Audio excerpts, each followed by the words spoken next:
നൂറ്റാണ്ടായി വടക്കാഞ്ചേരിയുടെ കന്നഡ വ്യാപാര രംഗത്ത് വിശ്വസ്ത സേവന പാരമ്പര്യമുള്ള ജോൺസൺ കന്നഡ വ്യാപാരം ഇപ്പോൾ ആധുനിക രീതിയിൽ നവീകരിച്ച ഷോറൂമിൽ തിങ്കൾ വെള്ളി ദിവസങ്ങളിൽ രാവിലെ 10 മണി മുതൽ ഉച്ചയ്ക്ക് 1 മണി വരെ കണ്ണ് ഡോക്ടറുടെ പരിശോധന, ഡ്രൈവിംഗ് ലൈസൻസിനായുള്ള സർട്ടിഫിക്കറ്റുകൾ, വിദ്യാർത്ഥികൾക്ക് ആവശ്യമായ ആന്റി ഗ്ലെയർ ബ്ലൂ കട്ട് ലെൻസുകൾ കുറഞ്ഞ വിലയിൽ, ദിവസവും രാവിലെ 9 മണി മുതൽ രാത്രി 8 മണി വരെ ക്വാളിഫൈഡ് ഒപ്റ്റോമെട്രിസ്റ്റിന്റെ സേവനം, എല്ലാവിധ ബ്രാൻഡഡ് ഫ്രെയിമുകൾ, ലെൻസുകൾ എന്നിവ കുറഞ്ഞ നിരക്കിൽ.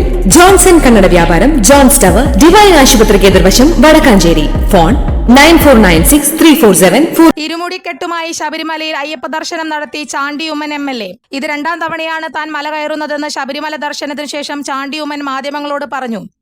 പമ്പയിൽ നിന്ന് കെട്ടുനിറച്ചാണ് മല കയറിയത്. അയ്യന്റെ സന്നിധിയിൽ എത്തിയ ശേഷം മാളികപ്പുറത്തും ദർശനം നടത്തി. കഴിഞ്ഞ പ്രാവശ്യം മല കയറിയപ്പോൾ ആരും അറിഞ്ഞില്ല. ഇപ്രാവശ്യവും ആരും അറിയരുത് എന്നാണ് ആഗ്രഹിച്ചതെന്നും ചാണ്ടി ഉമ്മൻ കൂട്ടിച്ചേർത്തു. അയ്യപ്പ സന്നിധിയിൽ എത്തുന്നത് കഴിഞ്ഞ തവണ പറ്റിയില്ല. അതുകൊണ്ട് ഇത്തവണ വൃശ്ചികം 1 തന്നെ ചാണ്ടി ഉമ്മൻ മാലയിട്ട് വ്രതം തുടങ്ങി.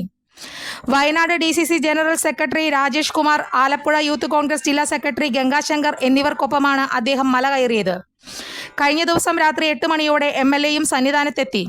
അയ്യപ്പനോട് എന്താണ് പ്രാർത്ഥിച്ചതെന്ന ചോദ്യത്തിന് അത് വെളിപ്പെടുത്തുന്നില്ലെന്നാണ് അദ്ദേഹം മറുപടി നൽകിയത്. കാരണം എന്തു പറഞ്ഞാലും മാധ്യമപ്രവർത്തകർ അത് വളച്ചൊടിക്കുമെന്നും അതിനാൽ വെളിപ്പെടുത്തുന്നില്ലെന്നും ചാണ്ടി ഉമ്മൻ പറഞ്ഞു. കഴിഞ്ഞ പ്രാവശ്യം മല കയറാൻ 2.5 മണിക്കൂർ എടുത്തു. അത് അപേക്ഷിച്ച് ഇക്കുറി അത്രയും സമയം എടുത്തില്ലെന്നും ചാണ്ടി ഉമ്മൻ കൂട്ടിച്ചേർത്തു. കൂടുതലൊന്നും പറയുന്നില്ല. സങ്കടമോചകനല്ലേ അയ്യപ്പസ്വാമി, എല്ലാം അയ്യപ്പസ്വാമിയുടെ സന്നിധിയിലാ, ചാണ്ടി ഉമ്മൻ പറഞ്ഞു. ശബരിമലയിലെ സൗകര്യങ്ങളെ പറ്റിയുള്ള ചോദ്യങ്ങൾക്കും അദ്ദേഹം മറുപടി നൽകി. അത് ഭക്തരാണ് പറയേണ്ടതെന്നും അവർ അതിന് ഉത്തരം നൽകട്ടെ എന്നും ചാണ്ടി ഉമ്മൻ പറഞ്ഞു. കൂടുതൽ വാർത്തകൾക്ക് ഞങ്ങളുടെ ചാനൽ സബ്സ്ക്രൈബ് ചെയ്യുക. ഫേസ്ബുക്ക് ഫോളോ അപ്പ് ചെയ്യുക. വാർത്തകൾ വേഗത്തിലറിയാൻ Anytime News.